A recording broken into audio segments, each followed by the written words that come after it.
தேவைகள் தேடியே தினமும் அழைக்கின்றேனே.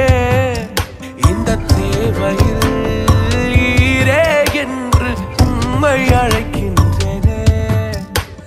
தரிசனம் என்னில் வைத்தீரே, அந்த பாதையே